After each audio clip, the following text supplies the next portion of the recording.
concerning the wife of the ruler of Egypt when she attempted to seduce Prophet Yusuf alayhi salam.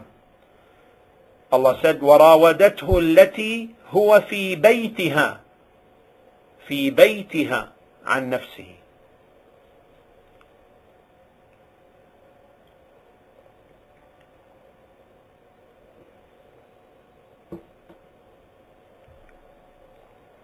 And she, in whose house he was, or he was, sought to seduce him to do an evil act.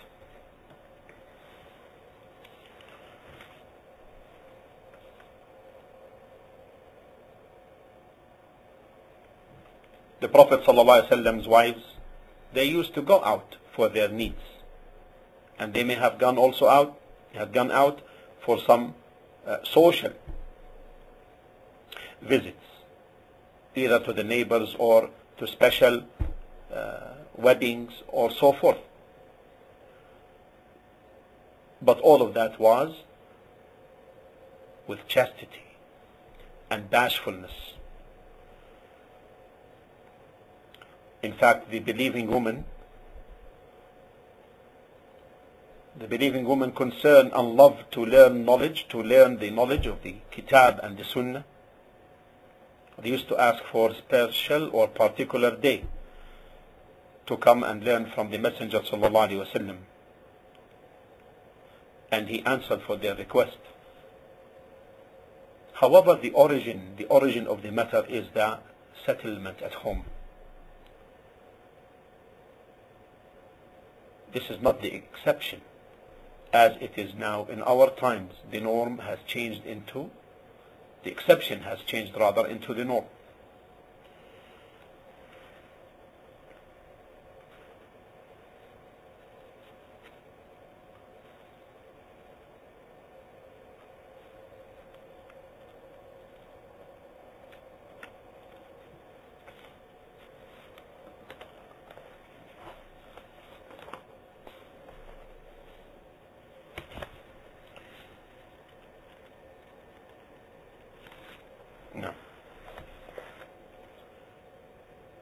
Now, if the woman has no guardian, no one to support her, then it is the duty of the Muslim society at large and the Muslim community in particular at a certain place to suffice her needs. But if this does not exist,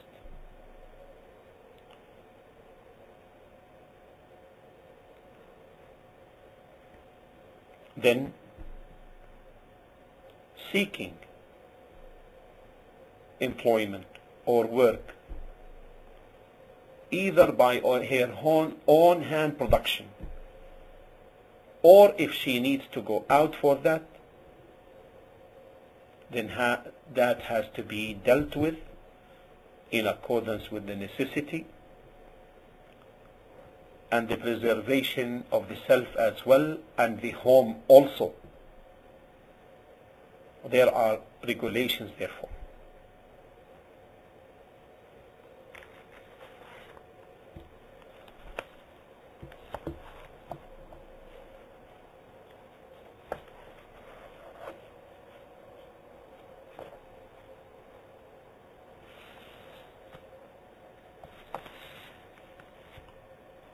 So I repeat and emphasize that the origin and the settlement is home. This settlement in home is not just for mere cooking, washing, cleaning.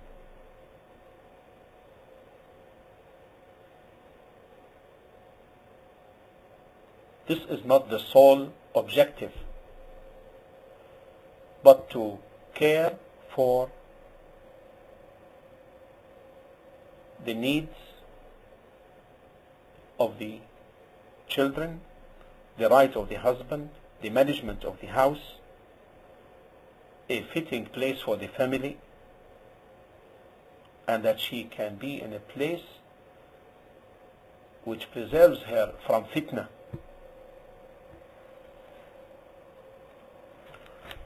And for her, in the cases where no one to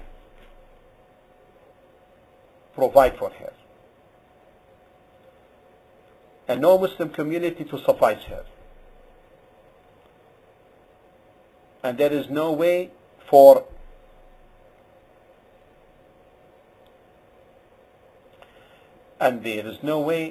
her to produce at home by her own works, by her own hands. Assuming all of this is non-existent. And she needs to suffice her need in a lawful way outside the home. Then this work she seeks must be fitting with her physical and psychological state, and that the place where she works must be safe, and the time must be fitting, and the manner must be dignifying, so she avoids the mixing and unlawful seclusions and abuse of her femininity, and she tries to avoid the timing of work which opposes her home responsibility.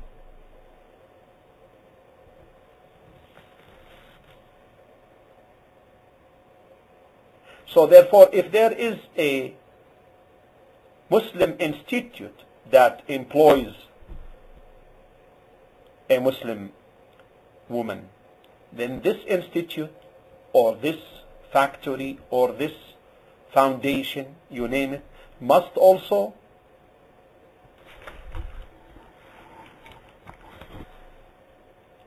take in consideration the natural excuses, the legal excuses for the woman, like her natural menses, pregnancy, postnatal state, breastfeeding, and so forth.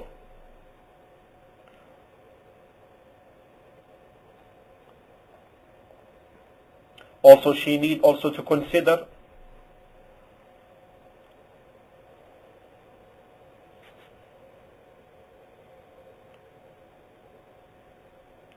posts that are beneficial to the society, so that she doesn't end up spending her energy and time in that and compromising her home needs for something which is not beneficial.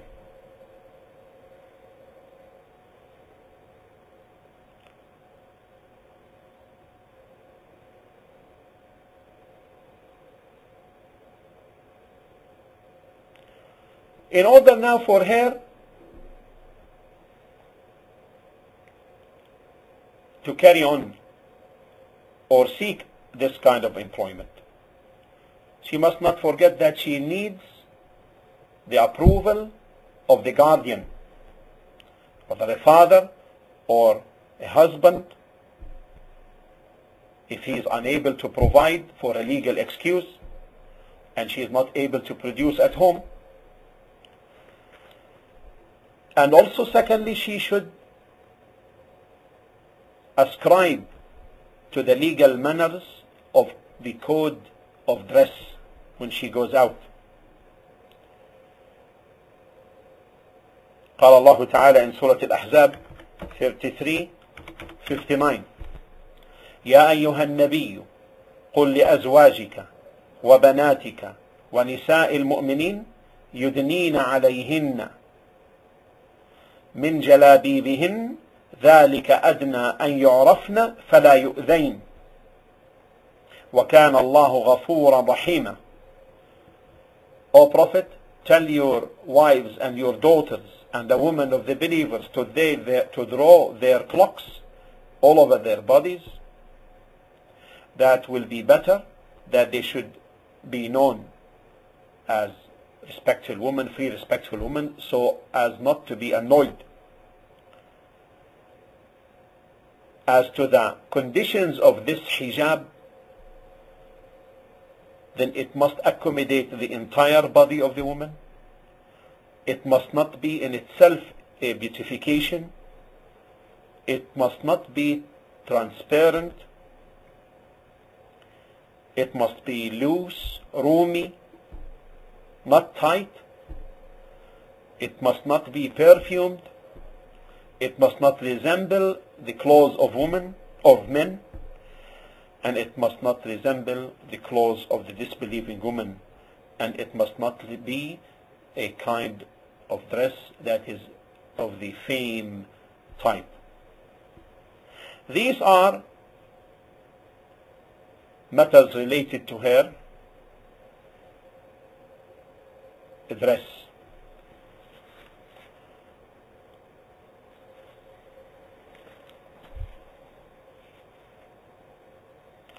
And also, she must avoid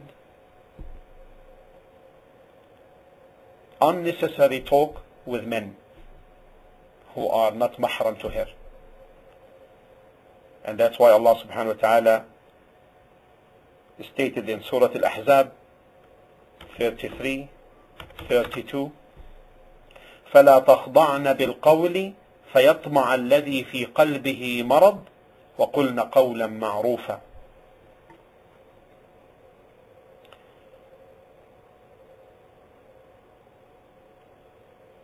Then be not soft in speech, lest he in whose heart is a disease of hypocrisy or evil desire for adultery, etc., should be moved with this desire, but speak in an honorable and dignified manner.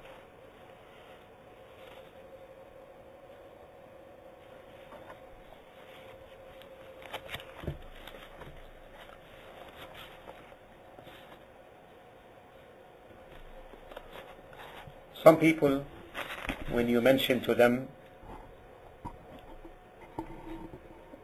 the Islamic regulations that are meant to be for the benefit of man and woman, they don't take them seriously, but they listen normally to quote the experiences and the statements of certain sources of media or authors or books or newspapers or experiences of societies and so forth. So even if we take that from the experiences that these people respect and they feel comfortable towards, sufficient then to know that the status of the woman in these societies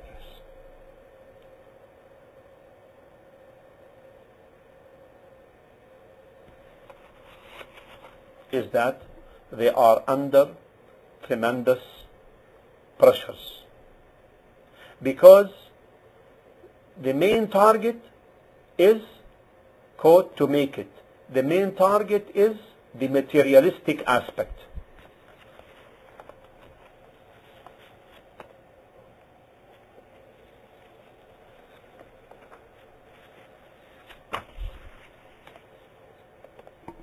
And the main also objective is to attain this so-called freedom.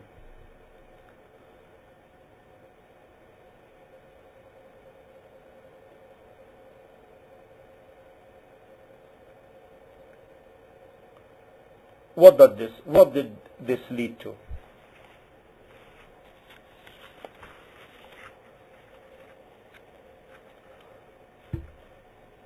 This led to complete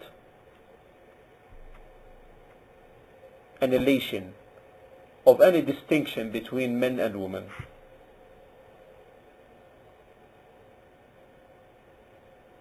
Open call for any kind of sexual relations.